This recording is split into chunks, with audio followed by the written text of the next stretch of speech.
Hey everybody, this is Dean Sponheim again from Sponheim Sales and Services, and this is our second installment in termination of cereal rye or even cover crops. So we talked in the first video on the beginners. Now we're going to talk about the intermediate people. I would say probably you've been cover cropping for 4 or 5 years and you're experimenting and seeing what you can do. And some of you are probably already doing this. So if we can reaffirm what you're doing, or if you have some other tricks of the trade, just let us know. But this is what we have done and what we've experienced as we've moved on through this journey of cover cropping. So first of all, I want to refresh everybody's mind on how we actually terminate rye.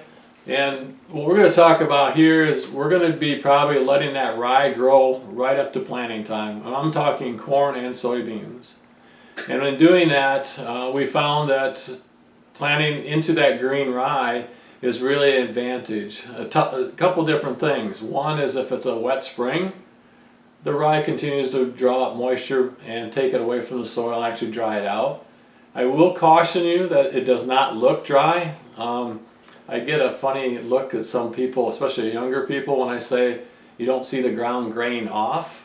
And what I mean by that is that rye has so much cover that the sun doesn't dry that surface off and actually turn it a lighter color like we would see when we used to fool with tillage with no cover, and then as the ground dried out on top it would gray off. That you will not see with a heavy rye cover.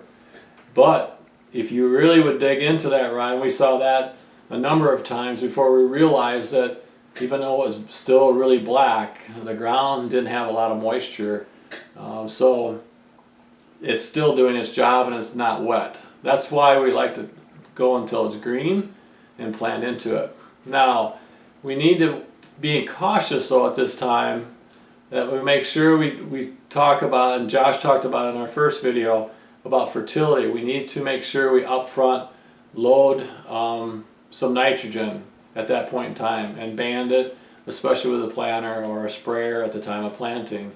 Because at that time it's going to take, that rye has taken up all the free nitrogen in the soil, and then it's going to take more nitrogen to break that rye plant down because it's going to be farther along if we're going to plant into a green. We're probably going to plant into, in the corn rye, that's probably anywhere from 6-7 inches to maybe 2 feet, just depending on the spring. And on beans, if we're going to plant into that, we may even get into some 3-foot tall rye, and that's going to be a little bit different for a lot of you, especially the beginners. So the intermediates, I think, probably will have the comfort level and be able to do that.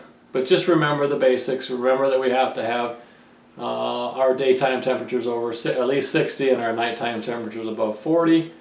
Get a nice small mist pattern if we can. Flat fans would work the best.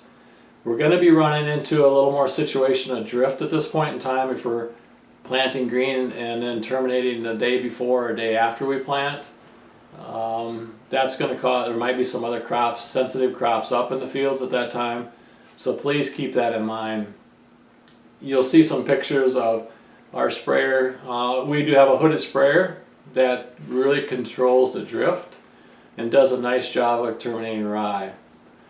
Once again, make sure you use full rates, and then also stop spraying 4 to 5 hours before sundown. So those are the basics. But the thing that I want to talk about is a little bit about how we plant into that green rye and the benefits of it. One I already talked about was the moisture that will continue to draw.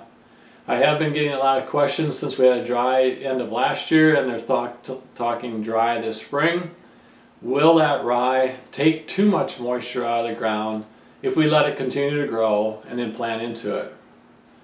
Honestly, we have not experienced that. I have not had any experience with it, but I have been told by some farmers in southern Iowa that have been cover cropping for a number of years that even in a dry spring, they continue to let the rye grow because it still shades the ground and still retains some of that moisture that's still there, even though it's still taking some up. I know we have some people out there telling us that we have to watch if it does stay dry to terminate it sooner. I still think that we'll still be okay unless it's exceptionally dry, and right now our ground moisture isn't bad.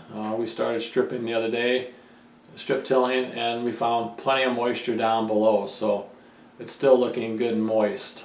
and that's in a heavy rye cover. So I guess that's my conclusion to the intermediate ones, and if you want to stay tuned for our next one, we'll talk about the next step in what we call the senior division, or the more advanced cover cropper. So until then, have a great day.